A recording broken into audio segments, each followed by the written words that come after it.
My name is Belen Gonzalez. I am a financial wellness coach with the Center for Financial Wellness at UC Berkeley. So that's kind of where I work at. Just a little bit about me before we get started. I was born and raised in Madera, California, which is located in the Central Valley here in California. If you guys are a little bit familiar with the geography. I am a recent UC Berkeley graduate with a BA in History and Chicanx Latinx Studies. And as a first-generation college student, coming from a low-income background, I knew firsthand how intimidating personal finances can be, especially as incoming or prospective college students, such as you guys, or current college students, right? For those of you who are in community college. Okay, cool. So just a little bit about the center and our mission. So our mission is to be an accessible and inclusive resource that empowers students to make informed financial decisions and achieve long-term financial security and prosperity. So essentially, kind of what we do is we really want to make sure that the students on campus are able to get all the tools and education necessary for them to make good financial decisions and kind of build a really good, solid financial foundation for themselves, as they navigate college and also post graduation, right? So once they join the workforce or go to graduate school or whatever it may be. Okay, cool. So we offer a variety of services to students on campus here at the center. First and foremost, we offer financial coaching, right? Where students can meet with trained peer coaches, such as myself and my coworkers, right? And some things that we discuss at the center include budgeting, saving, credit, debt, and investing, right? In addition to a variety of other topics. We have availability to meet for virtual appointments and in-person appointments, right? So we want to try to make it as accessible as possible. We also offer community workshops, right? These workshops are on the similar financial topics, including budgeting, saving, all that good stuff. Most of our community workshops, they're available for campus collaborations or local partners. That's who we kind of present to as they request community workshops or workshops from the center. But the center also hosts their independent series of workshops throughout the semester as well. And again, these workshops, you're able to attend in person or virtual, whatever is most accessible to you. We also have different tools and resources that we share with students, right? This includes budgeting templates, which I'm going to be going over today, different tip sheets and digital guides. But we also understand that every student is different, right? And they may come in with different needs that the center might need to then refer them to emergency grants or basic needs or any local resources, right? So we're able to branch out. And then we also have a monthly newsletter, which is created by our student staff at the center, and it comes out every month. So that's just a little bit about all the services that we provide to students here at the center. Okay, cool. So we have a lot to talk about today. Just a little overview. We're going to be talking about the importance of financial wellness, right? That's kind of what we're going to be starting off with. We're then going to get into fundamentals of budgeting, then understanding credit and building credit wisely. So we're going to be talking about a variety of things. I understand that, you guys will have questions for the end. So please make sure and, utilize the Q&A feature. And the recordings will be posted at the following site, which I'm seeing here in the chat as well. So if you want to take notes now, or if you want to just listen and maybe revisit the presentation later, you're going to be more than welcome to do so. Okay, if we can go on to the next slide. Thank you. So just a quick note, which is, kind of what we always note at every single time we present or do workshops, is we like to note that the information in this presentation is for educational purposes only and is not intended to be financial or investment advice. So just as a quick disclaimer.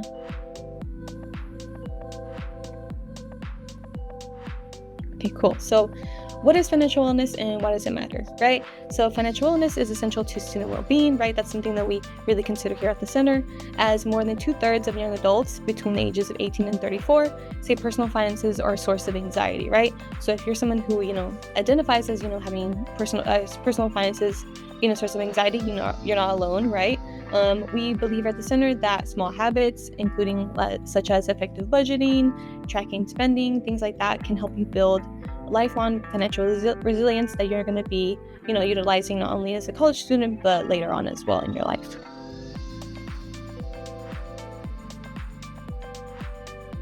Okay, cool. So financial goals. So just a little bit about financial goals. They're really important here at the center when we meet with students. And this can include, financial goals can, vary from student to student, but sometimes we have students who come in, they really want to save money, right? Or they want to build their credit, or they just want to learn about ways to, have a goal of being less stressed about finances, right? So that's what we always tell students to start with the goal. And we always tell students to use the SMART method, right? Which I'm sure that a lot of you guys are familiar with. SMART standing for, S for specific, M for measurable, A for achievable, R for relevant, and T for time sound, right? So we always want to tell students to make sure their financial goals are, specific, measurable, achievable, relevant, and time bound. That way they can set themselves up for like the best success rate. Okay, so let's start off with a spending plan, right? So the whole reason why we put the poll up is to kind of segue into discussing spending plans. So at the center, we use spending plan and budget interchangeably, right? So you're going to be hearing me say spending plan and budget, but I mean the same thing. So what is a spending plan, right? A spending plan is a simple way to track your income, which is money that you receive, and tracking your expenses, which is money that you spend, right? So ideally, a spending plan helps you track spending, avoiding debt, and being in control of your money, right? So think of it a little bit as a money roadmap, telling your dollars where to go before you spend them, right? And if you can go on to the next slide. So there's generally 4 steps to creating a spending plan, or this is how we, discuss it with students here at the center. I'm going to be going into detail into each of these in the following slides, but first the first step would be to select the time frame. Second step would be to track your income. Third step would be to track your expenses, and the fourth step would be to compare. So we're going to be going into the first step here in the next slide. Okay, cool. So step 1 would be to select a time frame. So when creating a spending plan, maybe, every individual is different, right? But maybe let's say that you want to set it to a daily time frame, or weekly time frame, a monthly time frame, which is the most common, or annually time frame.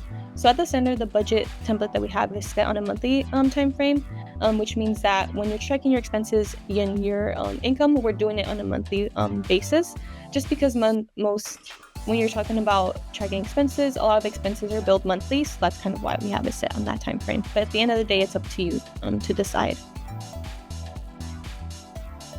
Okay, and then we have step 2 would be to track your income. So where does your money come from, right? So as students, we recognize that, a lot of the times you have income coming from a variety of options, right? So maybe you're working a part-time job, or you're kind of using financial aid, right, that you received from the school. If you have any family support, if you're, and you're someone who receives any family support, or any other forms of income, which can include scholarships and grants and all those other things. So as you can see here, which is just a quick little screenshot of an example of a budget here we have the center, like as an example.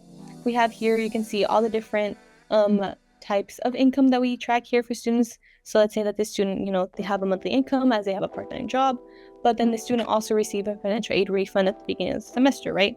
Now, not every student will receive a refund, but for example, just for the purposes of this slide, let's say that the student received a total financial aid refund of $3,150, right, at the beginning of the semester.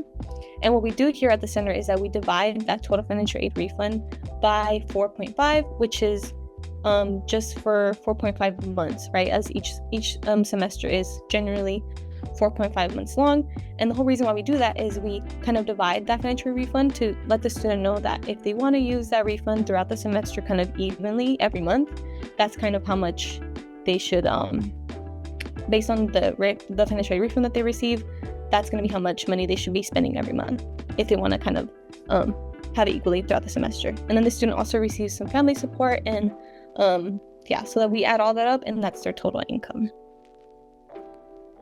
And then step 3 would be to track your expenses. So at the center in our template we have for our spending plan, we have expenses split into fixed and flexible.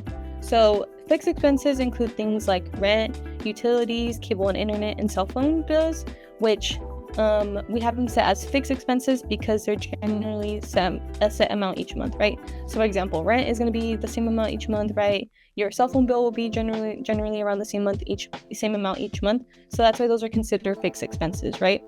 And then on the right hand side, we have here flexible expenses. So those flexible expenses are expenses in your budget that they vary in amount each month, right? So things like groceries, eating out, clothing, and entertainment. So these are things that you spend money on each month, but not necessarily the same amount each month, right? So for example, groceries, you might be spending, for example here, like this student may have spent $250, right? But maybe the next month they spend a little bit less, right? So that's why those are considered flexible expenses. And then step 4 would be to compare. So and the budget that we have here at the center, we kind of make available for students. The great thing that is that the Excel sheet, because it's an Excel sheet, it helps you compare by subtracting your expenses from your income, right? So this will show whether you're in a positive or a negative balance, right? So for example, here in the scenario or this sample budget from a student, they are in a negative difference, right? As they're spending more than they're earning every month. So when this happens, or this is the case, what do we do, right? So we go on to the next slide. We here have a slide just dedicated to adjusting your spending plan, right?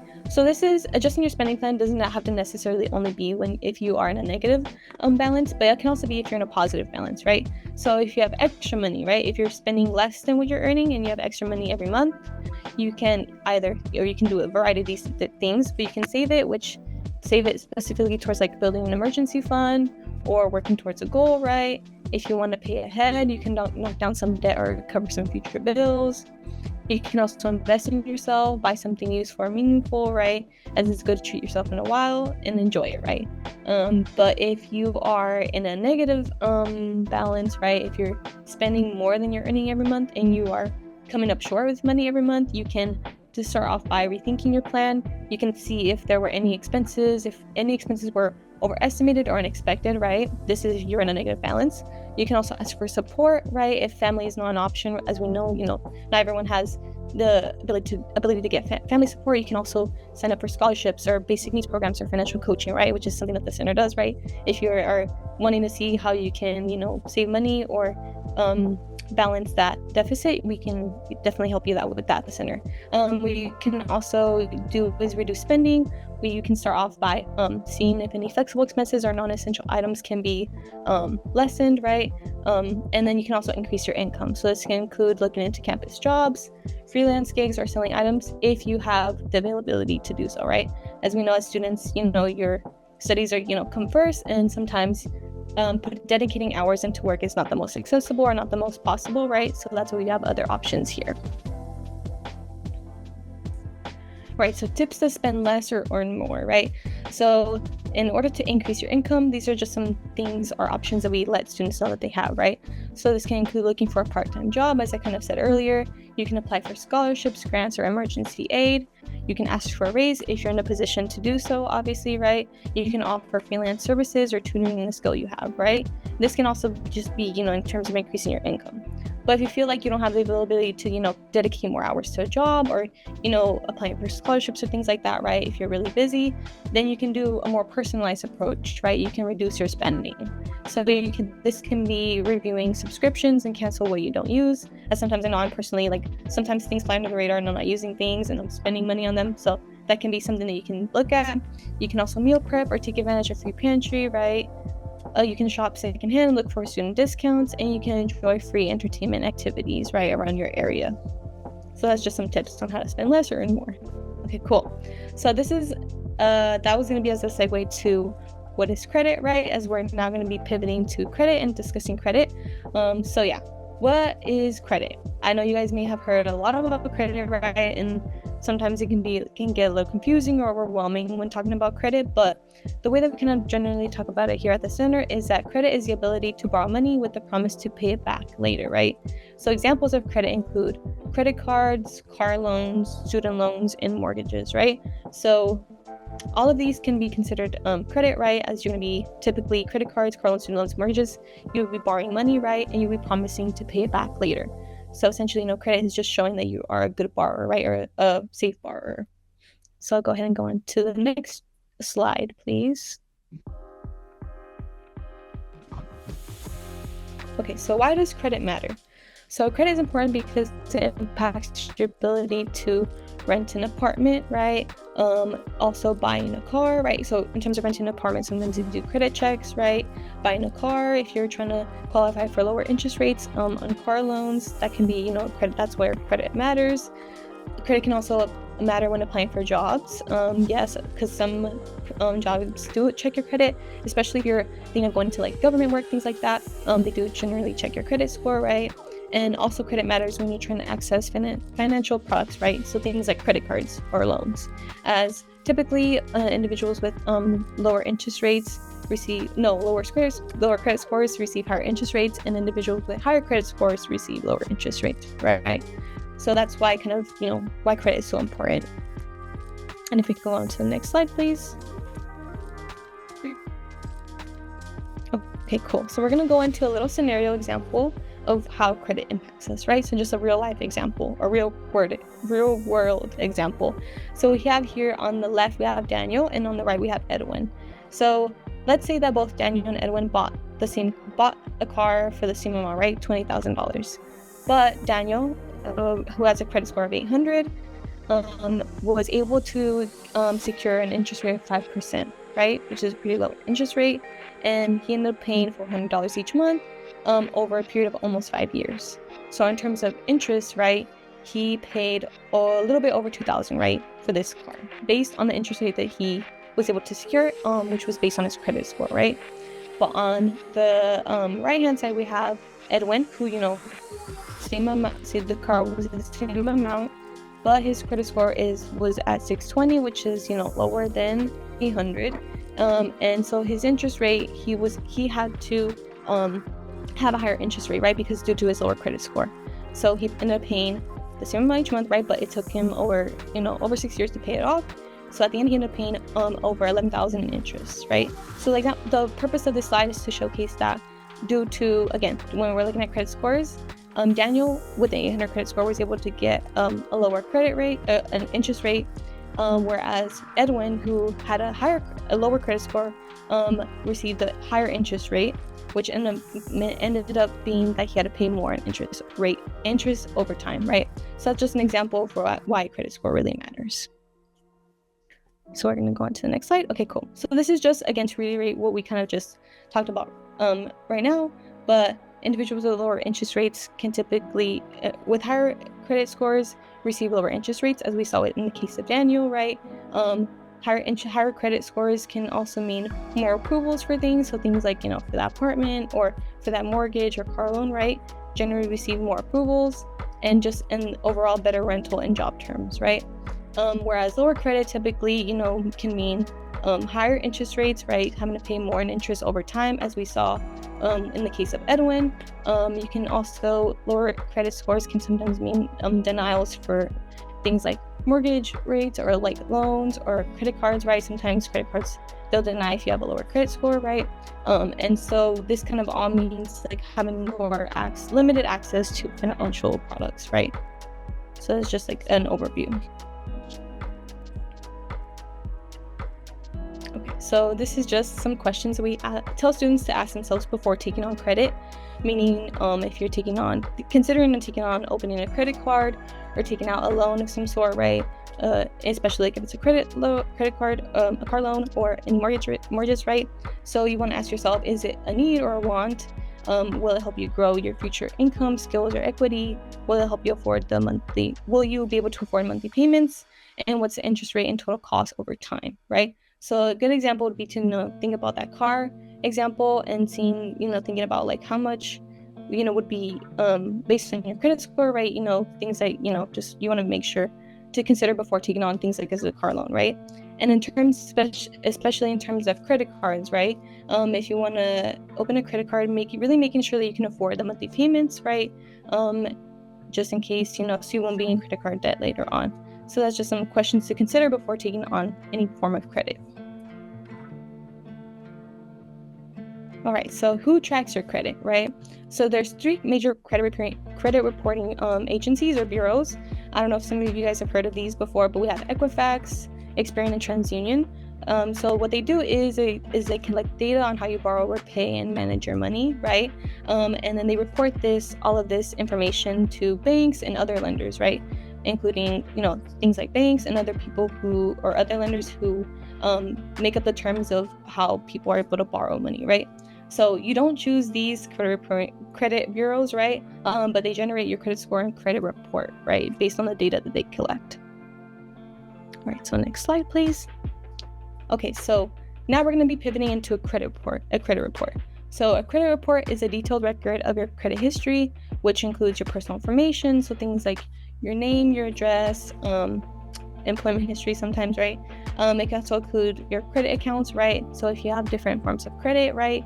Things like credit cards to show up on your credit card loan, on your credit report, things like that. It also includes your credit inquiries. So this includes if you applied for a credit card, right? That can sometimes be included in your credit report. Any public records that are involving your credit, that's also going to be included in your credit report. And if you were ever sent to collections at some point, that's also going to be reported on your credit report. Some other factors that are included in your credit report include if you ever filed for bankruptcy, right, which can stay up to on your credit report for up to 10 years.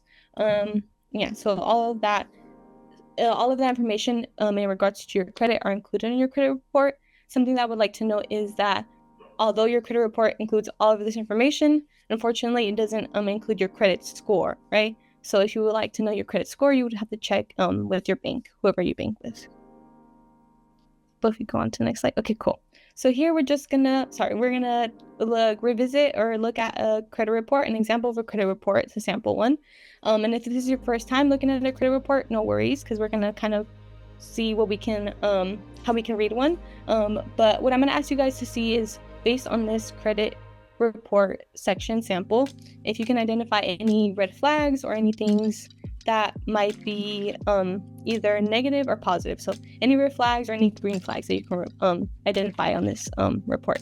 So I'm going to give you guys a little bit of time just to kind of look it over, see if you see anything fishy or anything positive. Okay, I think we can go on to the next slide. So hopefully you were able to see that there's some negatives on this credit report, right? So as you can see highlighted in yellow, the pay status is that this individual was sent to a collections agency, right? So this meant that they delayed in their payments, or they did not make their payments, so they were sent to collections. And they were also, their pay status, as you can see, there is 150 days past due, which is never a good thing, right? So this is an example of like some negative aspects that you can find in a credit report. So things to avoid, right? So yeah, if we can go on to the next slide, we're gonna repeat this exercise one more time. So again, this is just another sample credit report. So what I want you guys to look at is if you can see any red flags or any green flags, as you could say. So I'm gonna give you guys a little bit of time, and then I'm gonna review in the next slide in a little bit.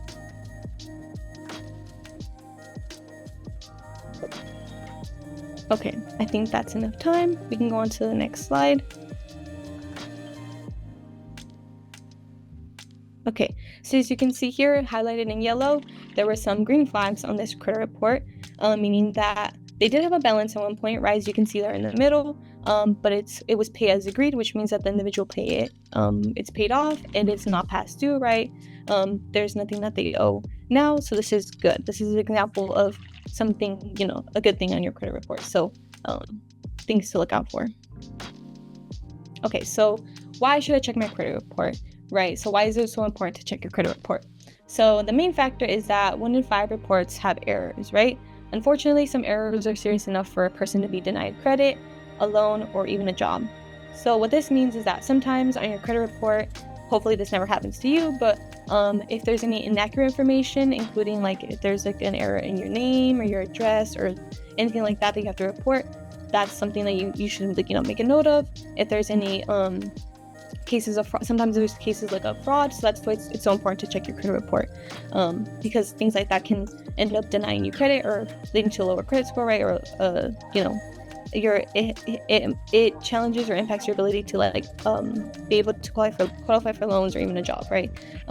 It can also include things on your credit report, things to look out for. Is, for example, if there's on your credit report, if you see there's like a payment or something that was past due or something negative like that, and you recall never having done that, that's something else you have to report, right? So that's just some things to look out for and why it's so important to check your credit report every year, if possible. So yeah, just once again, as a review, items to check would be to make sure that your name is spelled correctly, right? You would be, surprised how many times that could happen. Your address is correct. if your birthday is correct, if your social security number is correct, and your accuracy of accounts, meaning make sure that all of the if there's any reports of, again, any payments and things like that, if it's all correct, right? And if there's nothing else that seems out of the ordinary, you have to report. So just some things to check. Okay, so ways to check your credit, right?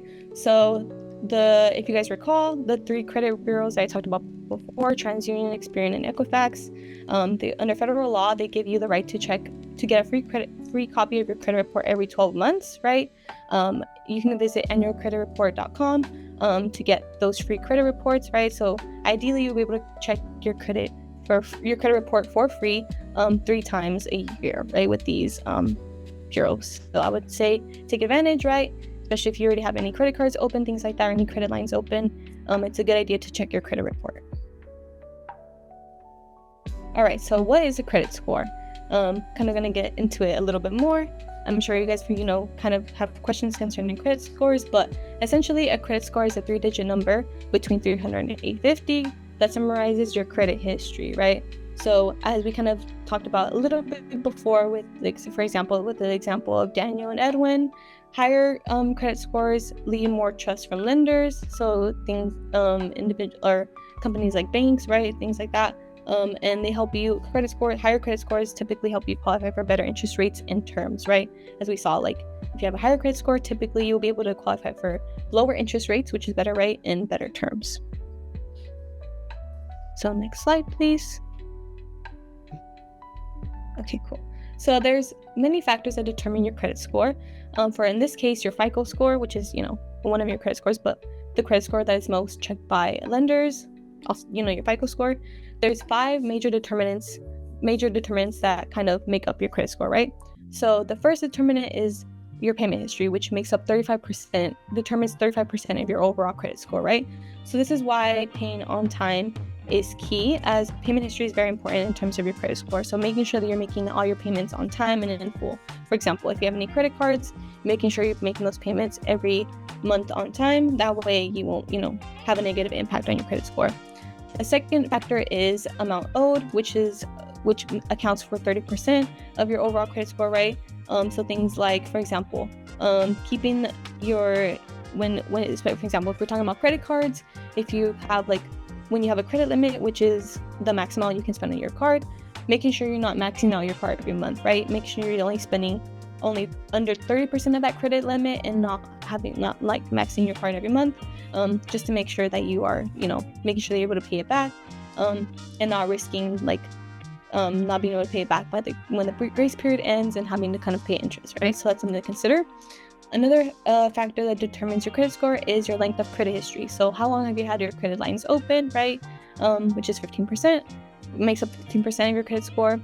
The rest of the 20%, so 10% new credit inquiries that make up your credit score, that involves if you're applying to any new credit cards, things like that, as those are inquiries into your credit score, right? So that impacts 10%. And then the final 10% is made up of mix of credit. So that's the final factor that determines your credit score. So if you have a mix of loans, of credit cards, things like that, and how you're doing in terms of all those in that credit mix, that also makes up your credit score. So that's just your FICO score, your credit score broken down into 5 factors. So how can you start establishing credit? So this is in terms of, as U.S. students who are just starting off to establishing credit, these are just some options that you can do, right? So you can start off by opening a student credit card. You can look into student secure credit cards, becoming an authorized user, and reporting rent or utilities. So I'm going to be going into these a little bit more in the following slides. Right, so starting off with student credit cards. So a student credit card is designed specifically for college students who are new to credit, as it lets you borrow money from a bank to make purchases, and you have to then, of course, pay it back later. And if you don't pay it back in full each month, you'll pay interest, which is extra fees for borrowing. So that's why it's so important to, in terms of credit cards, making sure you're making those payments on time and in full every month, right? Student credit cards, just some pros on student credit cards is that they typically have lower credit limits, and they're easier to be approved for. as no credit history is usually required, especially, for students, as we know that you guys are just starting off, right? And may not have like a really long credit history, you may not have the highest credit score. That's when student credit cards come into play, as they don't really require super high credit scores or longer credit histories.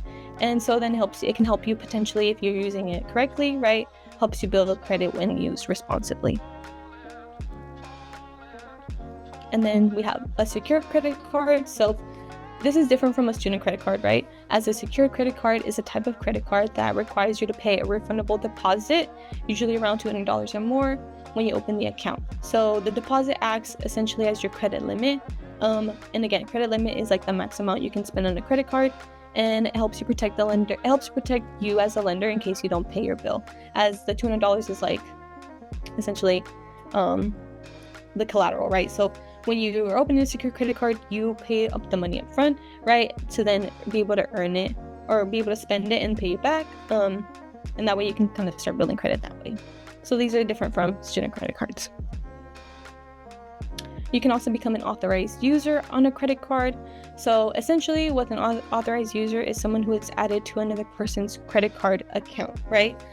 So they can get you as an individual can get your their own card. If you're added as an authorized user, you can get your own card, and they can make purchases based on with that card, right? But you're not legally responsible for paying the bill, as the main account holder is. So this is tricky, but with authorized users, you have to really make sure that since you're not going to be the main account holder, right? You're just going to be an authorized user.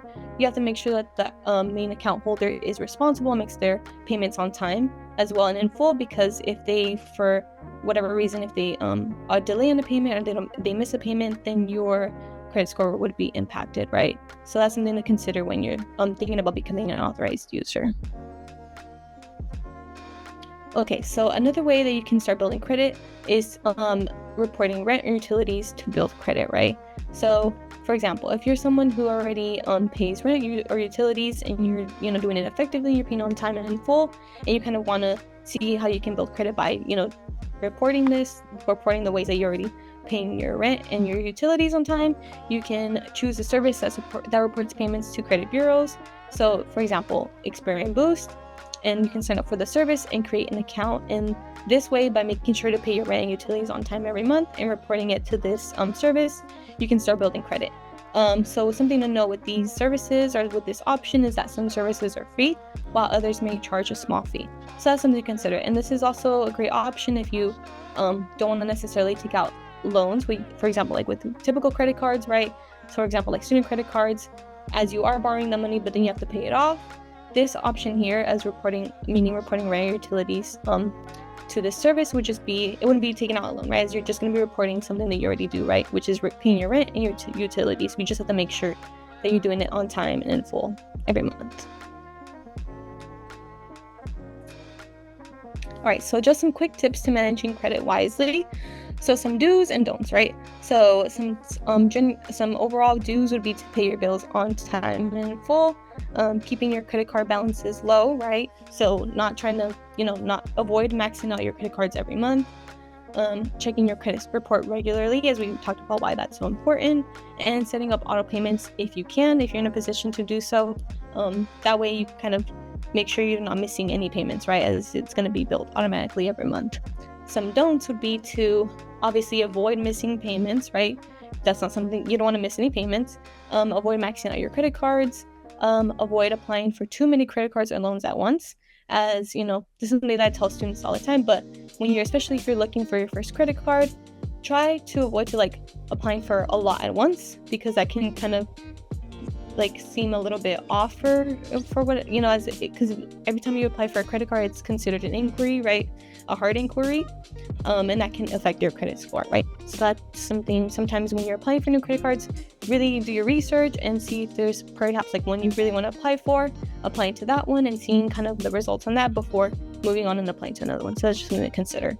And also don't ignore your credit, right? So it can be scary to kind of, for example, looking at that credit report can look a little bit scary at first, but at the end of the day, it's best to kind of, face it head on and make sure that there's not any errors, and, make sure you're trying to keep a healthy balance in terms of your credit.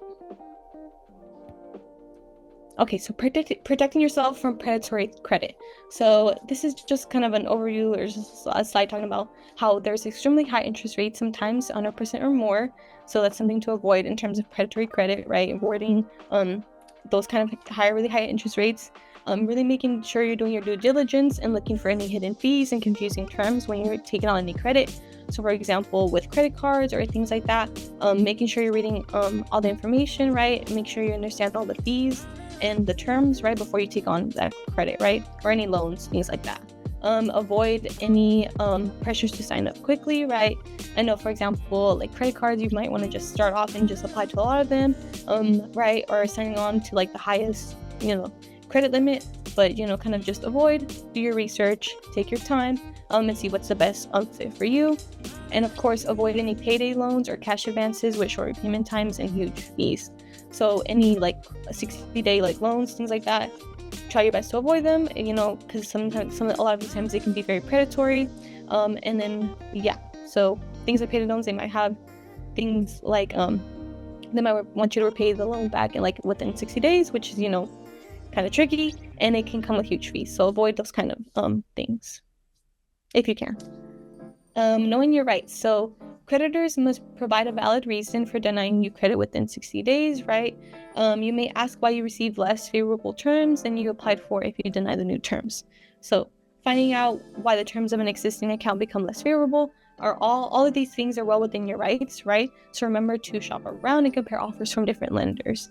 So if you're thinking about taking on a car loan, seeing what options you have, right? Don't just go with the first one, right? You always try to get a second opinion. Things for credit cards, don't just apply, to the first one that you see. Try to shop, meaning to do your research, compare different credit cards and see which one's the best fit for you. So know your rights and make sure you're taking care of yourself and protecting yourself. And more info can be found on that website on the bottom. Okay, great. Thank you guys for participating in listening in today. Tell them information. If you have more questions, you guys saw, where to contact us. And I wish everyone the best of luck.